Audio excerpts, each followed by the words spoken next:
Oke, nah eh, malam ini kita kedatangan tamu yang luar biasa banget nih. Aku cerita sekilas.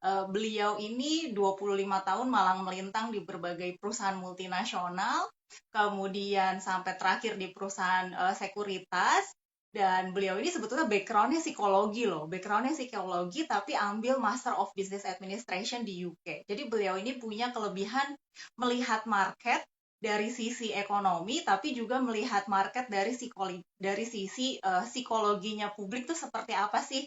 Nah, makanya topiknya malam ini itu kita akan bicara tentang intip peluang investasi 2022. Oke, kita tunggu dulu kedatangan dari Ibu Imelda.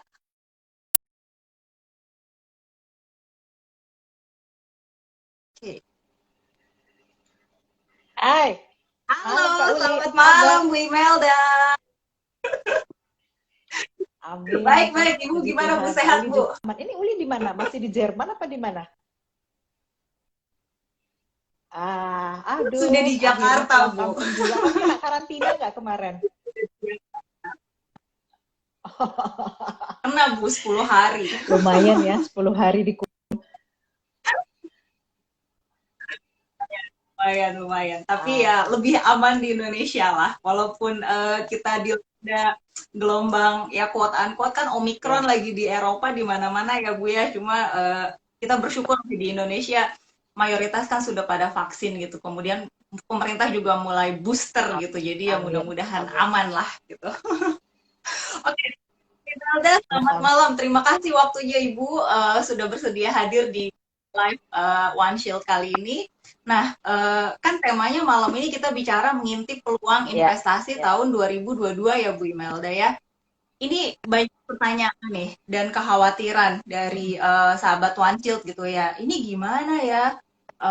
Kayaknya pandemik udah 2 tahun tapi masih diperkirakan akan panjang terus. Kemudian kalau kita lihat dari pasar modal kita juga akhir-akhir ini agak turun gitu. Nah, ini tahun 2022 gimana ya gitu caranya kita investasi yang tepat itu seperti apa sih Bu? Nah, ini yang kita pengen tahu nih Bu, gimana sih caranya untuk memilih instrumen investasi di Ah, tahun 2022 ini? Gitu oke. Bu.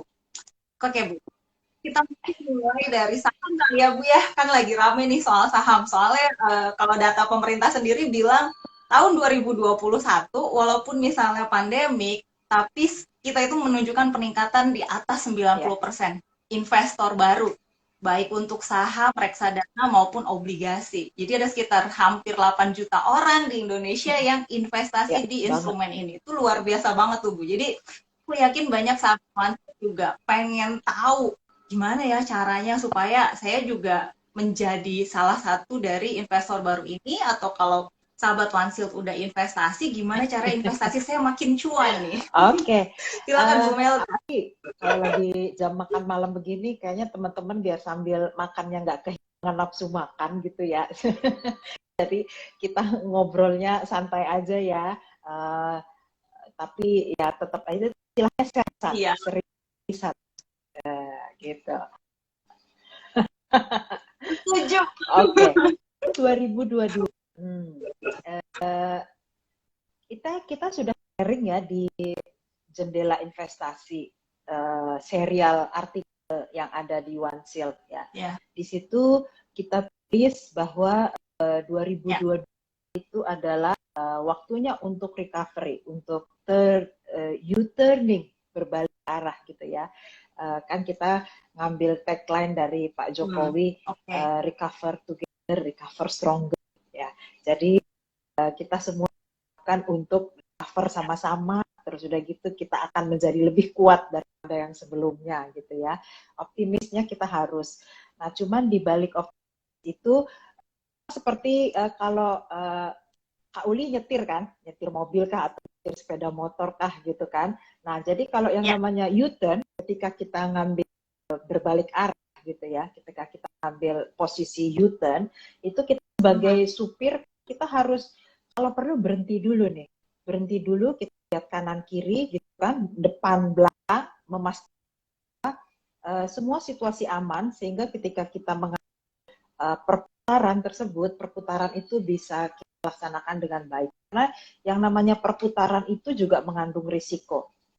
Ya, ada kejadian-kejadian di mana perputaran itu ternyata tidak semulus yang diharapkan gitu. Jadi kita harus antisipasi. Walaupun kita optimis, tapi kita terus antisipasi risiko-risiko.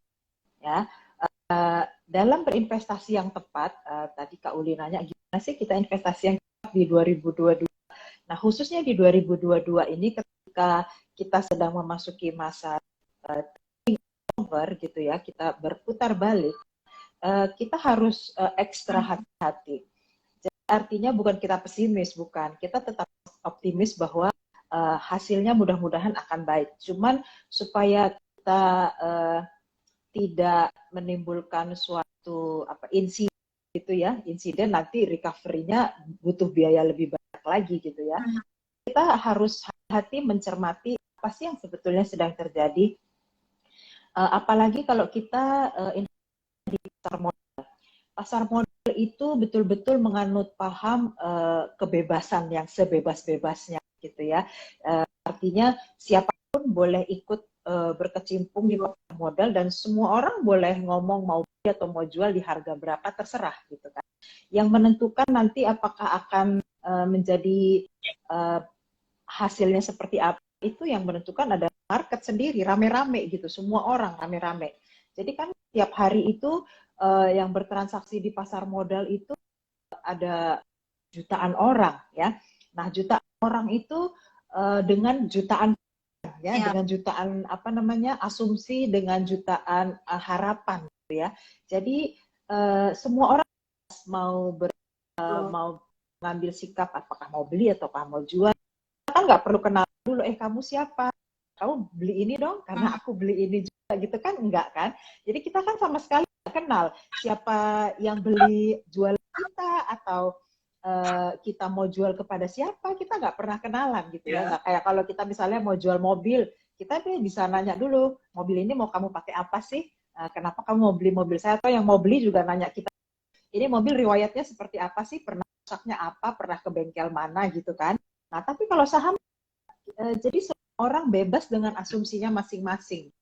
Nah, itu sebabnya kita harus lebih hati-hati dalam hal ini karena yang namanya pengaruh global itu gede banget.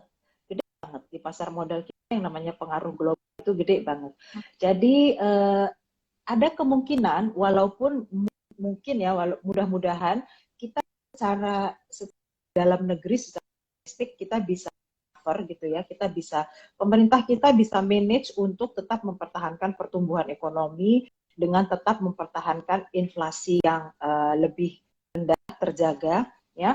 Tetapi kalau ternyata secara global uang itu terserap ke dalam satu sisi, jadi itu seperti pernah lihat ini nggak, kolam renang kalau lagi dikuras kan, disedot satu sisi gitu kan, nah terus semuanya ke dalam situ kan, ke dalam situ. Nah, yang namanya kotoran, yang namanya air, semuanya masuk ke situ, ya kan? Nah, itu yang kita harus jaga nih. Ketika nanti misalnya pemerintah Amerika itu kan mereka sudah jelas-jelas bilang tahun 2022 mereka akan sedot kembali uangnya.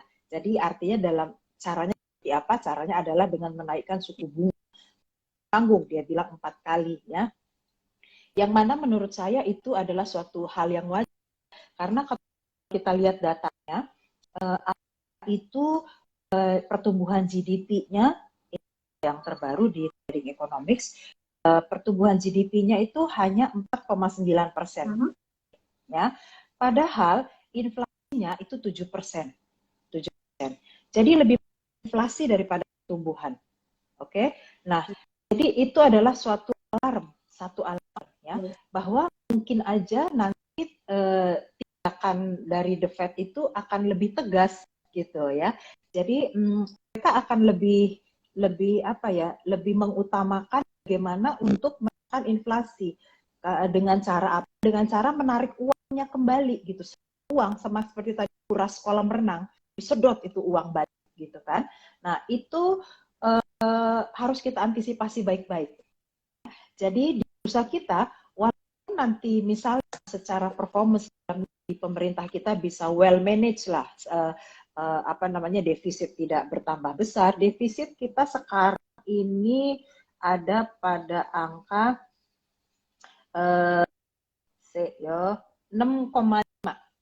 minus 6,5% minusnya. Sementara defisit yang di Amerika itu 14,9%. Nah, gede banget kan? Defisitnya 4,9%, terus inflasinya 7%, Iya. terus GDP-nya hanya meningkat 4,9%. Itu buat saya ya, buat saya itu sudah suatu alarm banget. Lampu kuning menuju ada lampu kan cuma 3 ya, hijau, kuning, merah. Kayaknya kuningnya udah lewat deh, ini udah Lampu nggak ada orange ya, nggak ada orange ya. bilang merah ini. Kalau orange mungkin masih. Oke. Bu Mega sebentar. Ibu. Tadi kan Ibu bilang ini supaya mudah dipahami sama sahabat Lansil nih ya Bu ya. Kan kemungkinan pemerintah Amerika akan menaikkan suku bunga 4 sampai kali proses, 4 kali bukan 4 lipat kali nih. lipat. Kalau ya. di 4 Indonesia kali, sendiri kan 4 kita kali. taunya sekali. Oh, oke. Itu kira-kira di angka berapa sih Bu supaya ada gambaran gitu. Kalau di kita kan sekarang suku bunga di angka sekitar 2 Ya, sampai 3% nih gitu di Indonesia. Nah, kalau di Amerika itu sebetulnya di angka berapa sih sampai akan bikin pihak asing itu "Oh, oke deh daripada kita taruh uang di luar negeri atau di Indonesia, mending kita bawa lagi uangnya ke Amerika gitu." Itu oke. bayangannya di angka berapa sih gitu? Kalau sekarang itu interest rate di Amerika itu kan 0,25%. Suku bunganya 0,25%. Sedangkan kalau di Ya, Indonesia sendiri, kita sekarang ada di posisi 3,5%. Oke. Nah, gapnya antara Indonesia dengan Amerika itu sekarang ada di posisi berarti 3,25% kan. Nah, 3,25% ini ya, cukup jauh. Tetapi kalau misalnya Amerika akan menaikkan 4 kali ya. Katakanlah kalau ini akan menimbulkan kayak gini loh, kayak kita suntik obat booster, udah pernah disuntik booster belum? Nah, kata orang kalau disuntik booster itu demam gitu ya. Ada yang bengkak, ada yang demam gitu ya. 1 kali suntik booster itu bisa demam. 4 kali suntik booster, kebayang ya. Kalau Amerika menaikkan 4 kali suku bunga ya, kalau menurut saya itu suntikannya itu luar biasa banget, bikin meriang, mungkin demamnya, aduh berapa kali demam gitu ya. Nah, dampaknya ke kita ya, dampaknya ke kita itu kalau misalnya dia sekali naik itu 0,25 ya, sekali naik 0,2, itu kan which is 100% dari yang ada sekarang di dia gitu ya. Dan 100% yang ada sekarang di dia itu pada sekarang itu inflasinya sudah 7%, yang mana secara histori Amerika itu di bawah 2%. Jadi hampir 4 kali lipat daripada kebiasaan. Jadi kalau biasanya makan nasi hanya 1 piring, nah dia sekarang ini dijejerin makan nasi 4 piring gitu, hampir 4 kali lipat ya. Nah, jadi shockingnya kalau semuanya harus selesai dalam 1 tahun, itu shockingnya nggak main-main. Itu bisa seperti badainya itu gede banget gitu. Nah, itu yang saya selalu hati bilang ke semua orang ya, kita boleh optimis dengan perkembangan Indonesia, tetapi apapun yang terjadi sebaik-baik Indonesia, tapi kalau secara global itu duit itu diserap begitu dengan guncangan begitu besar, kapal kita bisa goyang juga gitu ya. Jadi memang kalau tadi ada, kan saya tadi ngajar ya juga, terus ada yang nanya, "Ibu beli sahamnya apa sekarang?" Saya bilang saya sekarang lagi belum beli saham, saya lagi masih menunggu dulu nih sampai sejauh mana ini goyangannya ini, baru akhirnya nanti kita bisa masuk mau beli saham lagi gitu. Minggu ini baru mulai 3 hari ini aja udah terus-terusan kelihatan merah banget ya, padahal ada upaya untuk technical rebound. Jadi setiap pagi kalau kita buka itu kita hijau, tapi hanya beberapa waktu kemudian, sejam dalam sesi pertama aja turun lagi.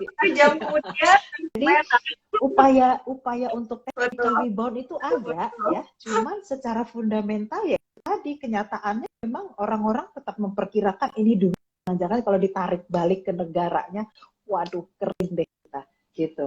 Jadi kalau teman-teman yang ingin Ya. berinvestasi saham, saya sih sarannya boleh kalau buat Anda yang ini ya, yang risk profile-nya konvensional seperti saya, yang memang investasi saham itu adalah untuk investasi, bukan untuk trading gitu ya. Nah itu ya sebaiknya iya. Nanti Nah, dikian ya, Bu, jadi ya. itu sebaiknya ya kita tunggu situasinya sampai kita lihat ini anginnya udah cukup Oke. reda atau belum gitu. Tapi kalau memang teman-teman investasi saham itu memang untuk uh, trading ya, lebih darahnya adrenalinnya itu Mhm. kencang ya. Ini momen bagus banget. Iya Iya, betul. main game, Bu. Ini momennya pas banget. Beli sebentar jual lagi, beli sebentar jual lagi gitu. Oke, oke, oke. Oke, nah aku sapa dulu para sahabat Wansil ya Bu ya. Ini selamat malam. Ada Mas Risa Bambang, ada Mbak Mira, kemudian ada Mas Gunzite, ada Kasilma, ada Mbak Yuliani, ada Mbak Ana Oh, Mariana, ada Mbak Alvin. Oh, lumayan ramai nih malam ini. Banyak nih Bu. Oke, ini menarik nih Bu. Jadi kalau aku simpulkan adalah ini kembali lagi ya Bu ya. Kalau kita berinvestasi di pasar ya, saham, lihat ya. profil resiko diri sendiri nih. Para sahabat Mas harus ngecek profil resiko saya apa. Kalau misalnya profil resikonya adalah konvensional, ini Ya, adalah masanya wait ya, and see. Lihat aja dulu di saham ya udah disimpan ya, aja gitu, harapin aja dividennya. Tapi kalau untuk teman-teman yang mungkin profil resikonya itu adalah moderat ke atas menuju agresif atau sangat agresif. Nah, ini saat naik turun ini ya, memang sangat tepat untuk trading gitu ya. Jadi tidak ada jawaban yang sama ya, untuk setiap orang ya, sahabat OneShield. Saya harus kayak gimana nih portofolio sahamnya? Dikembalikan lagi profil ya. resikonya sahabat OneShield apa nih? Nah, sesuaikan tindakannya sesuai dengan Betul. profil resiko tersebut gitu. Oke, para sahabat OneShield, boleh nih, karena kita kebetulan lagi bahas saham, kalau ada yang mau bertanya tentang saham, saya Cuma persilahkan. jangan tanya beli apa besok Nah, gitu ya. kita sih bahas soal betul betul Bu. Nah, tadi kan bahas soal apa impact-nya Amerika terhadap pasar Indonesia ya Bu ya. Sekarang itu kan di Indonesia juga ada banyak aplikasi di mana kita bisa menanamkan atau membeli Ya. saham di pasar Amerika. Apakah ini juga menjadi tanda bahwa oh daripada investasi saham di pasar Indonesia mungkin ini saatnya kita investasi saham di pasar Amerika. Nah, gimana tuh Bu kalau ada pertanyaan seperti itu Nah, dari sahabat Wansil? eh, kalau kita mencermati tiga serangkai Dow Jones, Nasdaq, sama S&P beberapa waktu ini terakhir ini, saya melihat golongannya mereka juga sedang merasakan meriang, ya. Meriang, meriang akibat dari suntikan kenaikan suku bunga ini, yes, suku booster Booster. ini tadi. Jadi mereka juga sedang mengalami Ya. meriang kelihatannya ya. Dan itu memang sudah sesuatu yang wajar menurut saya kan. Jadi kalau dalam situasi begini dia masih tetap high terus ya itu sangat luar biasa banget gitu ya. Uh, tetapi kita ngelihat akhir-akhir ini di bursa Amerika juga terjadi apa namanya keguncangan seperti itu juga. Itu tidak mengherankan karena kalau uang ditarik ya otomatis likuidasinya juga akan terpengaruh. Nah kalau likuidasinya terpengaruh, apa yang mau dijadikan modal untuk ke pasar modal gitu ya kan? Jadi itu satu hal yang wajar-wajar aja. Lagi pula ketika kita Oke. melihat fundamental ada di Amerika ini, kalau kita ngebandingin inflasinya lebih besar, jauh lebih besar dari inflasinya kita, terus kemudian defisit anggarannya juga jauh lebih besar daripada defisit anggarannya kita, terus kemudian perbandingan antara hutang dan GDP-nya juga mereka jauh lebih banyak daripada kita gitu ya. Jadi secara fundamental juga kita memang melihat banyak hal yang perlu diperbaiki oleh dari keuangannya di sana gitu. Jadi ya wajar-wajar aja kalau di sana juga bursanya demam-demam gitu juga gitu ya. Nah, jadi uh, Ya, sama sama aja aja. ya Bu ya, nggak masalah. Baik, tetap investasi di Kalau mau cari demam-demam Indonesia. juga ngapain jauh-jauh gitu ya. Di sini juga demam, di sana juga demam, ngapain jauh-jauh cari demam. Betul, ada resiko lain Iya. lagi ya Bu ya. Oke. Nah, kalau misalnya saham sedemikian beresikonya nih ya Bu ya, dari si tiga serangkai tadi, baik Nasdaq dan segala macam.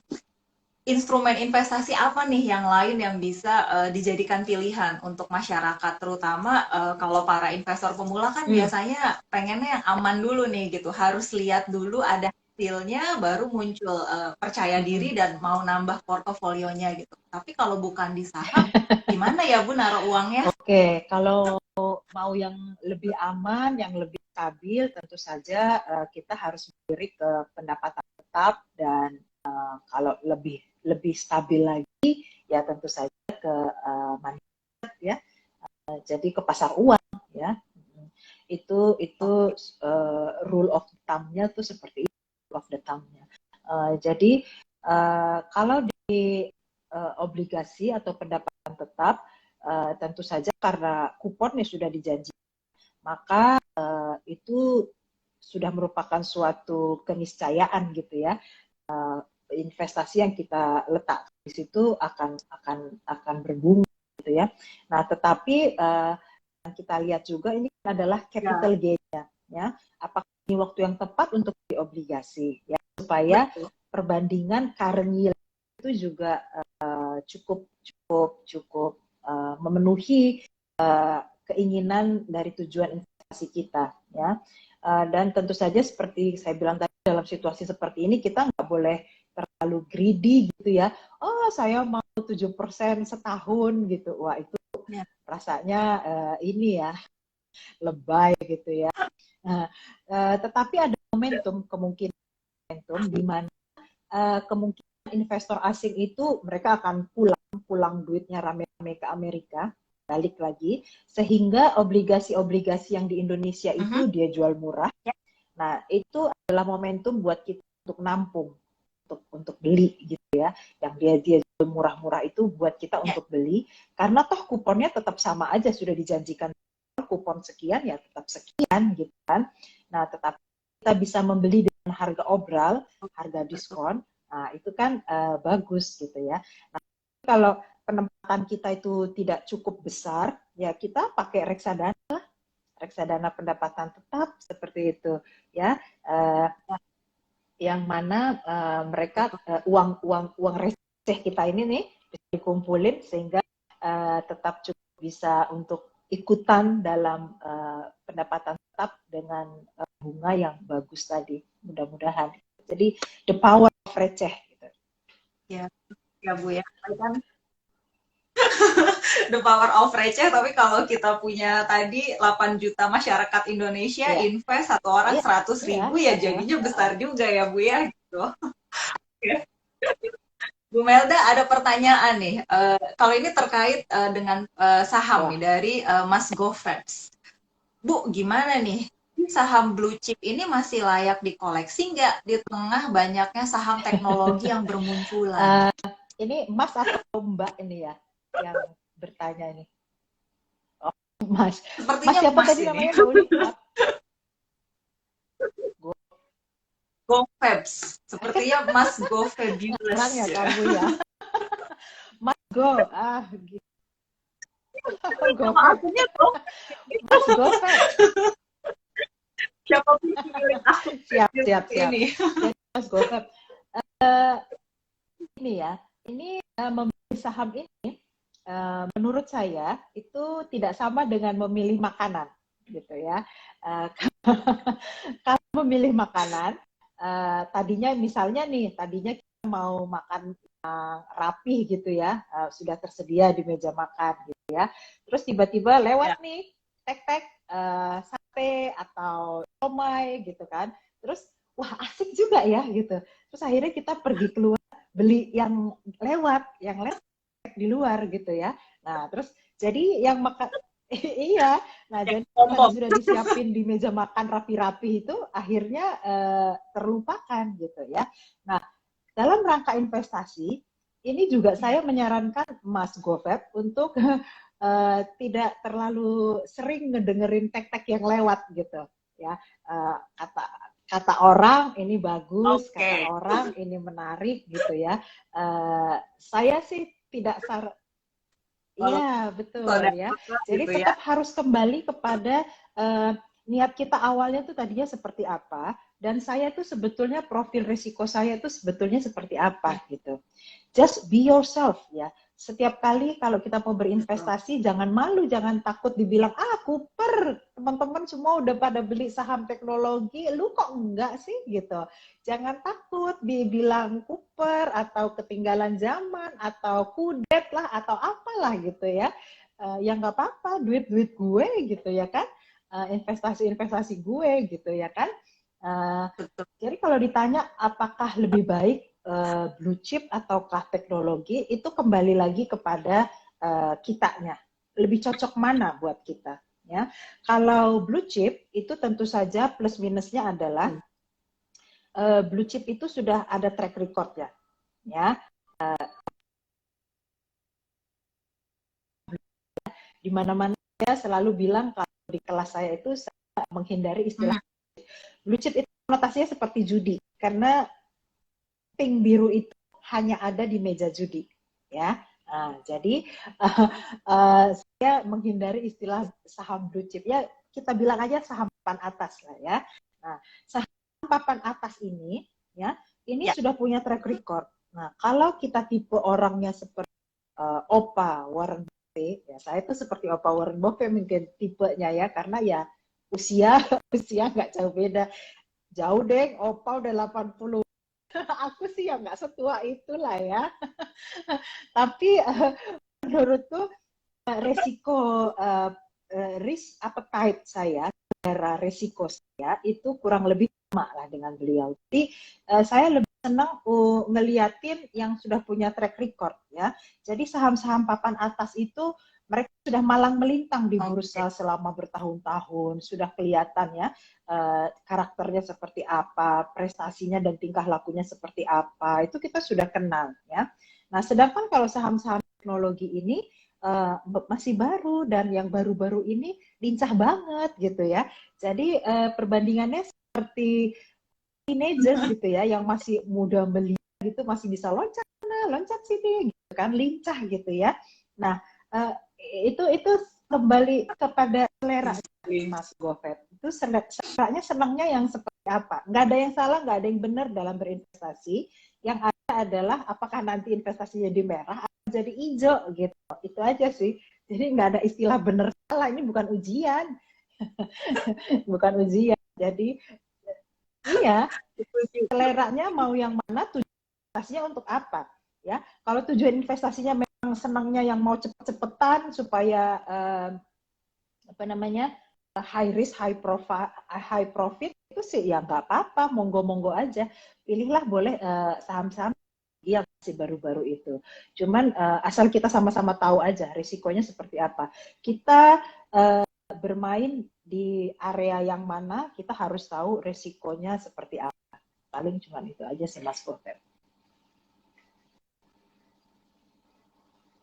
Sip, terima kasih banyak Bu Melda. Oke, nah sekarang kalau misalnya nih, ini kan Mas Gofebs nih termasuk kayaknya udah investor kawakan gitu ya. Tapi kalau misalnya katakan ada sahabat Wansilt yang justru baru Ya, belajar tentang investasi nih. Terus ternyata marketnya ya. malah kondisinya lagi U-turn.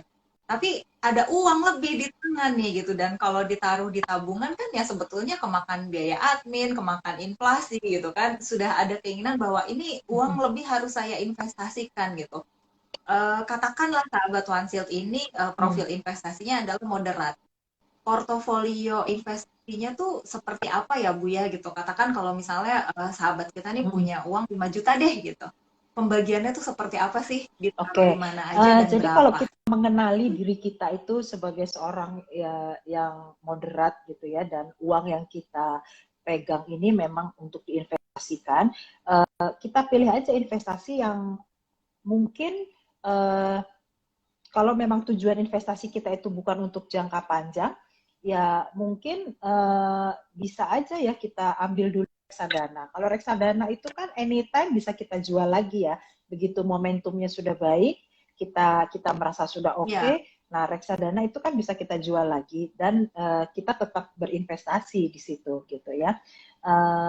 Yang perlu dihitung adalah biayanya ya. Kalau betul. kita beli reksadana dan jual reksadana dalam jangka waktu mungkin kurang dari 1 tahun, itu perjanjiannya biayanya seperti apa, fee untuk masuk dan fee untuk keluar, itu adalah Oke. yang harus kita perhitungkan juga, mau kita apain gitu ya, apakah itu cukup untuk nutup, apakah keuntungannya nanti cukup untuk nutup biaya atau enggak gitu ya, kita perlu perhitungkan. Yang menjadi perhitungan kita juga adalah kalau kita mau membeli reksadana pasar uang itu kan relatif lebih ini ya, lebih stabil dan biayanya juga lebih murah daripada Ya, reksadana pendapatan tetap. Itu mungkin bisa menjadi alternatif pilihan. Kalau nggak mau deposito ya, deposito biayanya iya. pajaknya gitu.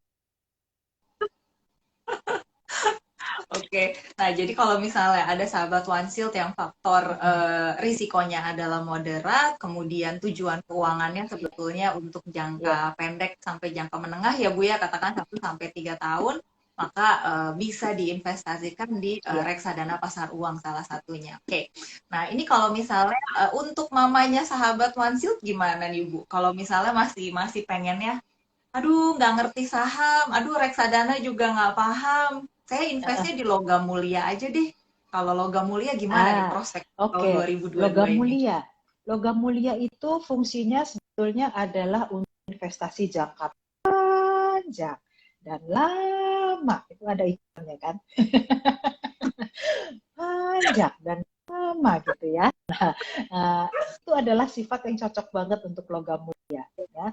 Apalagi kita ngelihat peaknya itu kemarin baru baru lewat ya. Jadi puncaknya itu kemarin baru lewat tahun 2021 ya. Dan sekarang itu uh, sifat dari apa investasi itu kan seperti roda pedati, sebentar naik, sebentar turun lagi ya. Nah, sekarang ini kemungkinan sedang sedang dalam tren turun. Nah, tips untuk berinvestasi Oke. ketika sedang dalam tren turun itu adalah memastikan apakah trennya ini sudah bottom atau masih akan meluncur turun lagi gitu. Kalau masih meluncur turun lagi, Ah, itu mungkin kita harus tunggu dulu ya, tunggu dulu sampai kita ngelihat kira-kira itu sudah bottom atau belum gitu ya. Nah, kalau kita sudah ngelihatnya itu sudah bottom, sudah ada di oke. dasar ya. Nah, itu tentu baik kita bisa beli gitu. Dan salah Ya, satu hal lagi yang tidak boleh teman-teman lupakan kalau kita beli emas ya. Emas itu kan harga harga beli dengan harga jual kembalinya itu spreadnya minimal 10% ya.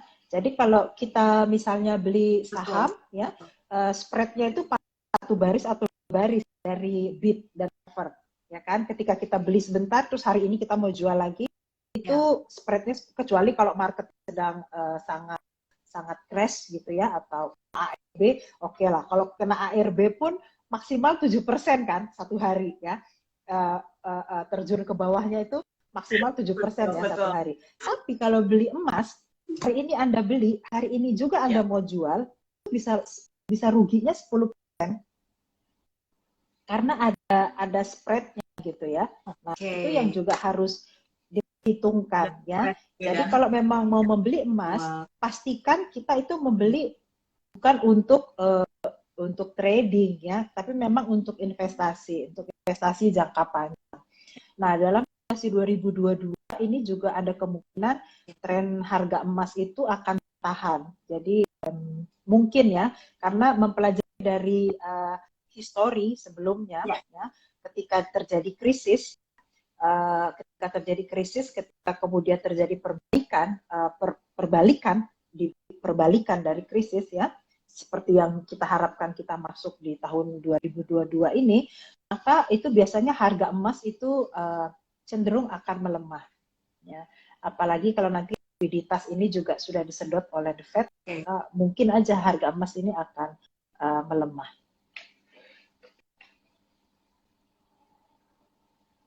Nah, tadi kan Ibu bilang lihat sampai kalau misalnya harga emas sudah di bottom gitu ya, dan histori sebetulnya harga logam mulia ya sebetulnya sama seperti kayak fashion ya Bu ya, maksudnya muter terus gitu, setiap 5 tahun periodenya ganti lagi. Nah, kalau emas, kapan saya tahu nih bahwa ini sudah menyentuh bottom? Saya harus ngelihat historinya berapa tahun ke Oh, belakang sih kalau biasanya emas kalau itu emas karena itu? sifatnya sangat jangka panjang, minimal kita harus 10 tahun, histori 10 tahun.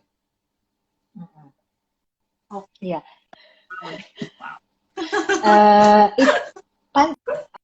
panjang. Oke, jadi kapan wansit publik boleh, tapi lihat histori 10 tahun. Jadi Bisa, ini bisa di googling sih teman-teman, lihat histori ada, harga emas. Biasanya Antam ada. juga menyediakan ya Bu ya, ada data-data itu.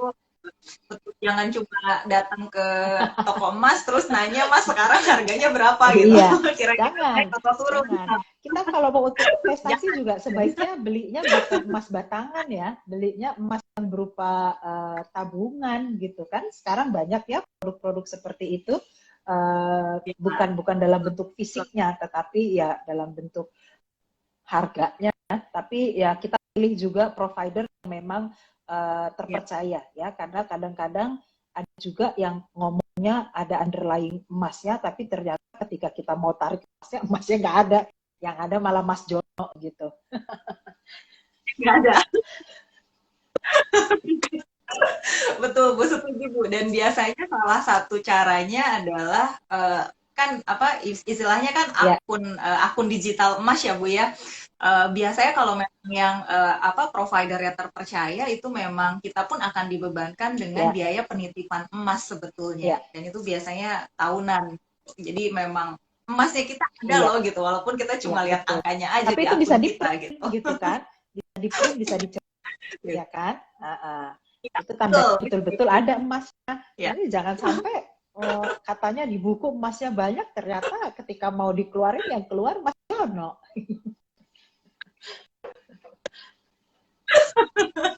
Ya, kalau Mas Jononya ternyata apa kaya mungkin bisa Waduh, dipertimbangkan Bu. jangan deh. Oke. Oke. Nah, jadi kalau saya simpulkan ya Bu ya, jadi tahun 2022 ini masanya lagi U-turn, kita menanti apa US The Fed akan menaikkan suku bunga dan ada kemungkinan Ya, dana asing akan ditarik kembali ke sana. Kemudian tapi bukan berarti ini oh bukan tahun bukan. yang tepat untuk investasi gitu ya, karena investasi Yes, betul yes. kapan saja bisa dilakukan gitu. Tapi dikembalikan lagi tujuan investasinya apa, profil Ya, resiko sahabat One Shield ada di mana, maka ya, instrumen investasinya disesuaikan ya. dengan profil resikonya tadi. Oke, nah Bu ada satu lagi nih yang seru.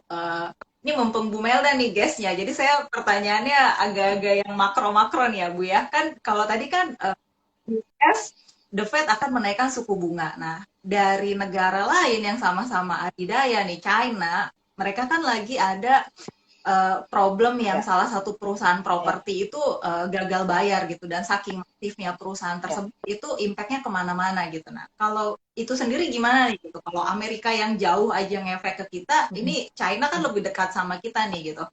Ada impact-nya nggak Nah, sama market pastinya, Indonesia? pastinya iya ya, pastinya banyak banget dampaknya. Jadi yang namanya uang sekarang ini borderless ya. Uang itu bumi bulat bundar, itu betul-betul bumi bulat bundar gitu. Jadi uang itu bisa kemana aja tanpa ada perlu paspor gitu ya. Gampang aja lewat ke sana, lewat ke sini, pulang lagi, Betul. dampaknya seperti apa di kitanya. Cina itu kan merupakan Ya, apa namanya, penyedia dia apa ya, seperti kalau kita orang gitu, dia adalah salah satu darah gitu ya. Jadi banyak banget pengaruhnya kepada Indonesia. ya, Apalagi proyek-proyek mereka juga banyak banget di Indonesia ya. Jadi kalau dibilang Betul. kalau Cina kenapa itu pastilah otomatis kita juga ikut kena meriangnya juga, itu sudah pasti ya. Cuman Cina ini mereka biasanya kalau di luar negeri itu mereka biasanya penempatannya dalam bentuk fixed income, karena di dalam negeri dia sendiri dia punya bursa luar biasa gitu. Jadi biasanya kalau China itu mengambil uangnya itu Nah, tidak bursa-bursa yang apa hot money-nya itu tidak ke bursa-bursa yang barat, karena di bursa dia sendiri itu sudah sangat hot gitu ya, sangat hot hmm, banget di bursa dia. Shenzhen lah, oke.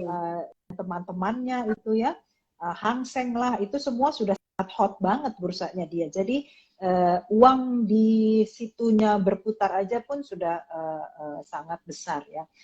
Jadi dia tidak perlu untuk cari bursa lain sebetulnya. Nah kalau dia pergi ke Amerika atau ke Eropa itu spendingnya dalam bentuk pendapatan tetap. Ya. Nah oleh karena itu kalau nanti Oke. obligasi atau suku bunga di The Fed itu dinaikkan, tentu saja yang salah satu yang paling memperoleh manfaatnya ya dari orang-orang investor-investor China ini, karena duit dia banyak banget ditanam dalam bentuk pendapatan tetap. Nah dampaknya ke Indonesia seperti apa ya, tentu saja kalau duit dia di Amerika berkembangnya beranak pinaknya lebih kenceng, ngapain harus ke bursanya Indonesia gitu kan. Nah otomatis dia akan lebih pilih untuk ya di pendapatan tetapnya Amerika atau bunganya gede dan lebih kredibel gitu daripada Indonesia. Nah, itu yang harus kita siap-siap juga. Oh, oke, baiklah. Ini kita harus menggalakkan investor lokal nih kayaknya. Kan masyarakat Indonesia tiga 8 ratus juta, juta, tadi ya, baru ya, sekitar ya. 8 jutaan nih. Masih banyak. Oke, Bu, ada pertanyaan Ya. nih dari Mbak Fitria. Tawaran investasi properti atau kafling tanah gimana nih, Bu? Kalau misalnya yang tadi kan market-market terpengaruh dengan apa yang terjadi di Amerika dan China. Kita main fisik aja deh. Nah, gimana nih kalau ada tawaran investasi Ah, properti atau itu kafling tanah? seperti leluhur kita. Kalau investasi investasi tanah itu, wah, orang Indonesia paling ini nih, paling paling demen gitu ya. Itu adalah investasi turun temurun. Apalagi kalau ibu kota baru, Bu. Mungkin ini saatnya kita beli Iya, tanah di di calon ibu kota tetangganya baru. Nusantara ya, namanya kan kotanya Nusantara. Itu bagus banget ya, karena biasanya kalau sekarang ini kan sepertinya apa namanya ya, industri di sektor properti itu juga sedang sedang apa ya, sedang, kalau mati suri sih saya rasa juga ya, cuma lagi lemes gitulah ya, lagi lemes-lemes gitulah, perlu perlu vitamin. Nah, pemerintah sudah berusaha banget supaya Ya, memberi vitamin ya melalui uh, upaya-upaya fiskal ya, mengurangi pajak ya, pajak barang mewah dan juga PPH gitu ya, betul. PPN juga dikurangin dalam membeli properti. Nah, jadi kalau ada pertanyaan apakah bagus untuk beli properti, ya kalau uang yang ada ya why not gitu. Terus kalau kalau memang lagi nggak ada uang, tapi kalau bank ataupun financingnya mau untuk ngebayarin sih why not juga gitu, ambil aja ya, karena sekarang kan suku bunga lagi belum dinaikin ya, suku bunga masih murah nih, 3,5%. Jadi Betul. kalau ada financing Ya. untuk properti atau untuk tanah yang seperti itu, ada yang menyediakan dengan suku bunga murah sih, itu menurut saya kesempatan.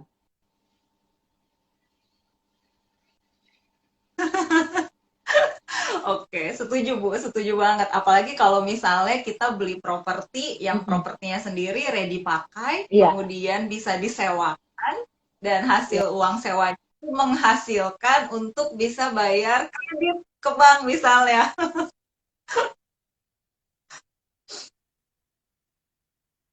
Oke. Nah, ini kan kalau misalnya ada pertanyaan lagi gini Bu. ini kan kalau misalnya saya investasi properti atau beli tanah Ya. dengan menggunakan uang saya sendiri gitu ya, katakan dengan bantuan bank. Nah, tapi kan di luar sana itu sebetulnya di lapangan kondisi kenyataannya ya Bu ya, itu kan banyak juga investasi yang quote unquote rame-rame Mhm. chip in patungan gitu. Nah, kalau misalnya dapat penawaran investasi seperti ini, saya sebagai calon investor atau sahabat Wancil sebagai calon investor, apa aja sih yang harus kita cek untuk memastikan bahwa investasi ini valid nih gitu, investasi ini Hmm. menguntungkan nih gitu. Eh, Itu gimana Bu? Sekarang ini lagi marak banget yang namanya investasi bodong. Eh, Hampir setiap hari lah kita dengar ada berita-berita yang nggak enak seperti itu ya. Nah jadi untuk teman sahabat OneShield, kalau ada yang nawari investasi untuk ikut penyertaan berapa, biasanya mereka pakai istilahnya saham juga untuk ikut tanam saham katanya. Apakah dalam rangka Ya, perkebunan betul. perkebunan apalah atau peternakan apalah gitu ya.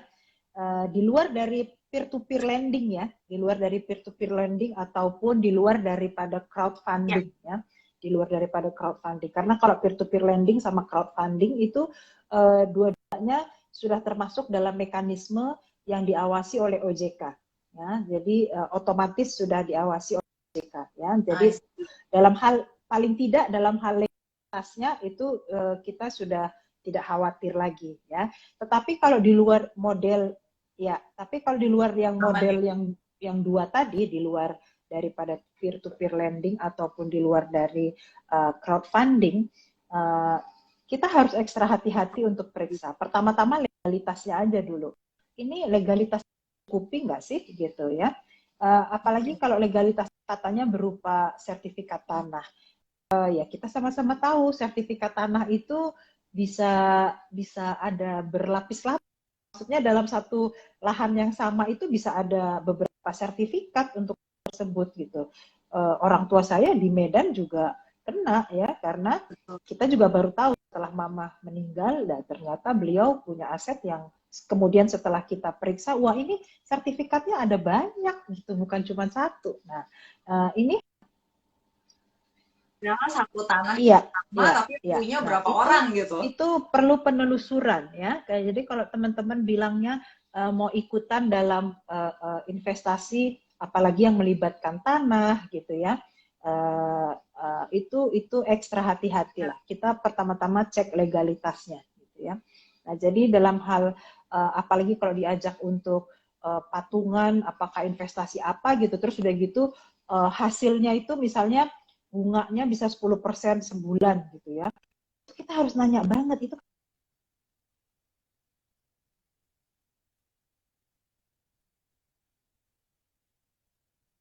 persen sebulan. Jadi dua hal yang paling penting adalah legal dan logis. Ya, selalu dua hal itu, legal dan logis. Legalnya betul nggak sih? Legal dan logis ya. Yang Legal. kedua, logis nggak sih gitu. Ya, Kalau dia bilang 10% sebulan, itu sebetulnya bisnisnya apa gitu. Kita mau tahu juga dong, bisnis apa yang bisa menghasilkan 10% sebulan. Ya jangan-jangan iya. menghasilkan 10% sebulan tapi hanya dalam waktu 6 bulan habis itu hilang gitu ya kan. Nah, jadi iya. Dan kita ikut di bulan yang ke-6 gitu. Jadi Apes kebagian ya, apes hilangnya. ya. Nah, Kalau ini saya ingat ada teman saya pernah bilang gini sih, kalau sampai ditawarkan investasi ya. yang too good to be true, jadi kayak 10% sebulan gitu. Nah, itu biasanya Iya, investasi yang memang too good artinya to be untrue true. kan? Tidak betul ya kan? Betul, artinya untrue. Iya, Jadi betul. sebaiknya stay away lah. Oke. Eh, Selamat datang nih. Aku sapa Ya, lagi teman-teman ya Bu Melda ini ada yang baru join nih. Ada Mbak Anita, ada aku nggak tahu nih Mas atau Mbak Pizza Aristawan Wannabe, kemudian ada Mbak Juwita, ada Mbak Nyit-Nyit selamat malam, ada Mbak Rukita, ada Mbak Hania Rahma, Eli Joina Baho, wah rame nih. yes. Nah, ini ada pertanyaan lagi, sedikit mengulang nggak apa-apa. Ini dari Mas atau Mbak Mm-mm. Pizza Aristawan Nebi. Bu, kalau investasi logam mulia, Mm-mm. prospek ke Oke, depannya bagaimana ya? Gitu. Mungkin Siap. sedikit Tadi kurang aja sudah dari sempat yang kita tadi. ulas mengenai emas ya. Jadi kalau LM itu kan dalam bentuk batangan ya, logam Ya, mulia batangan. Atau maksudnya LM-nya ini hanya dalam bentuk tabungan. Nah, kalau dalam bentuk batangan itu kita tadi sudah sama-sama diskusikan bahwa satu risikonya adalah ketika kita mau jual lagi, itu bisa aja harga jualnya itu uh, spread antara harga kita waktu beli dengan harga kita menjual lagi itu bisa sampai 10% minusnya ya. Ya, jadi itu risiko yang harus kita perhitungkan ya, juga. Memang emas itu selalu investasi yang baik, tetapi sifatnya itu lebih banyak untuk jangka sangat panjang ya.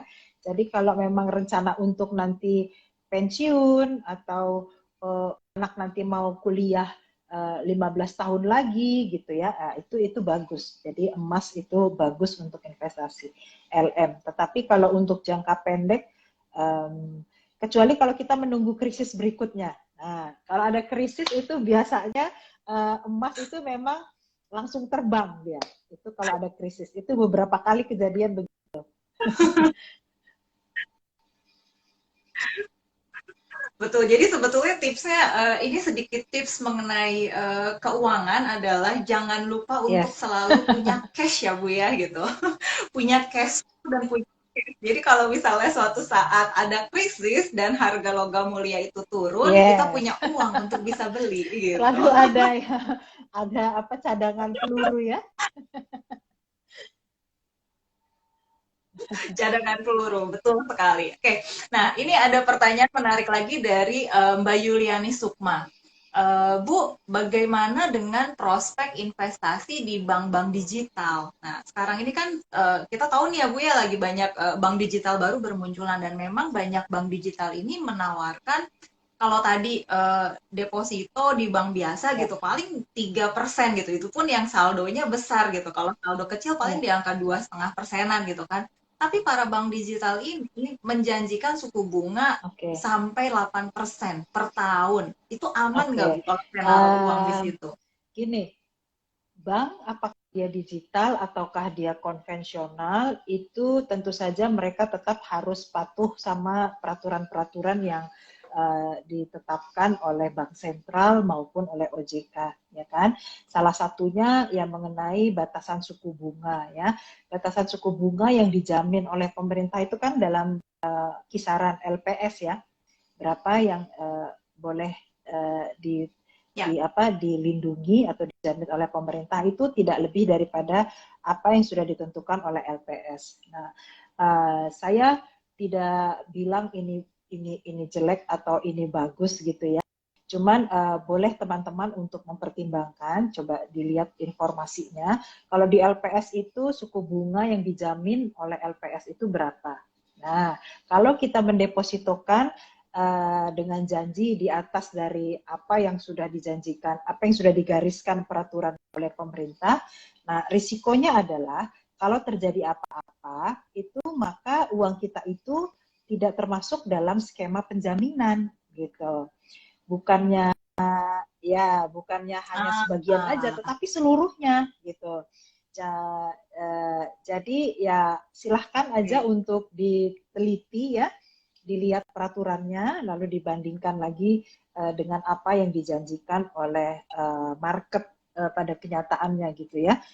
Jadi sekali lagi yang namanya prinsip risiko dengan return itu tentu saja harus kita ukur ke diri kita masing-masing ya. Nanti bisa menanggung nggak risikonya gitu kalau ada apa-apa terjadi dengan investasi kita. Jadi sebaiknya memang dipelajari dulu baik-baik, dicari referensinya. Kalau ragu, tanya ke Wansil. Di situ banyak itu konsultan perencana keuangan. Tanya sama Kak Uli, tapi jangan tanya di media sini gitu ya. Nanti lebih baik. Iya, betul. Kita Minta janjian sesi ya. konsultasi nih sama Kak Uli. Nah, gitu lebih asik. Oke.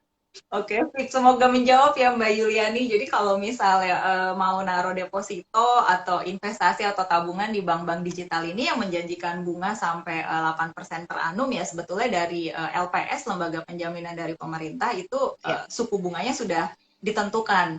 Nah, kalau misalnya angkanya di atas itu, maka uang yang kita simpan di bank digital tersebut, kalau misalnya banknya ya, kenapa-napa, maka uang kita jadinya tidak dijamin oleh LPS gitu. Jadi masing-masing. dikembalikan lagi Ya, kepada keyakinan Mbak Yuli nih. Ini aman apa enggak, ini mau apa enggak gitu. Nah, kembali lagi kalau kita bicara investasi, high return. high risk, Yes. expected high return. Semakin tinggi ya resikonya juga semakin tinggi gitu. Oke, Bu Melda, makasih banyak nih Bu. Aku Monggo. rangkum sekilas dulu ya Bu ya, obrolan kita malam ini. Jadi, tahun 2022 ini adalah tahunnya investasi itu kita lagi posisi U-turn, akan dipengaruhi oleh market dari The Fed yang akan memberikan kenaikan suku bunga di Amerika. Jadi kemungkinan uh, uang investasi dari asing ini akan ditarik lagi keluar gitu. Nah, jadi market kita lebih ke wait and see. Tapi jangan khawatir karena instrumen investasi itu bukan cuma saham gitu. Ada obligasi, ada reksadana, ada logam mulia, atau tadi seperti Bu Fitri sarankan sebenarnya bisa properti atau tanah juga gitu. Nah, itu plus minusnya ada masing-masing instrumen.